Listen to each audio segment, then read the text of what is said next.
সত্যিকার অর্থে বর্তমানে যা হচ্ছে এটি অনেক পরিকল্পনা করে কিছু কিছু জিনিস করা হচ্ছে, তো যেটা আমাদের আসলেই প্রতিরোধ করা প্রয়োজন। আমাদের দেশের সার্বভৌমত্ব এবং যে একটা কোহেসিভনেস আছে আমাদের জনগোষ্ঠীর মধ্যে, পাহাড়ি বাঙালি সবার মধ্যে সম্প্রীতি রক্ষার জন্য এটা করা প্রয়োজন।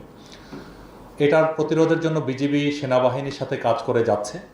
খাগড়াছড়িতে, রাঙামাটিতে আপনারা দেখেছেন মাননীয় স্বরাষ্ট্র উপদেষ্টা মহোদয়ের সাথে অন্যান্য উপদেষ্টা মহোদয়রাও ছিলেন, আমি নিজেও গিয়েছিলাম। বিজিবির হেলিকপ্টারে করে আমরা রাঙামাটি এবং খাগড়াছড়িতে গিয়ে মত বিনিময় করে এসেছি। আর মিজোরামের কথা যদি বলে থাকেন, বাংলাদেশ, মিয়ানমার এবং মিজোরাম যেটা আপনার বান্দরবনের দিকে পড়েছে, ওই সীমান্তের মধ্যে একটা এলাকা আছে যেখানে 3 দেশের সীমানায় অবস্থিত। এলাকাটিকে বলে ট্রাই জাংশন। তো সেখানে অত্যন্ত দুর্গম এলাকা, নর্মাল জায়গা থেকে গাড়ি চলার রাস্তা থেকে ওই সেই সীমান্তে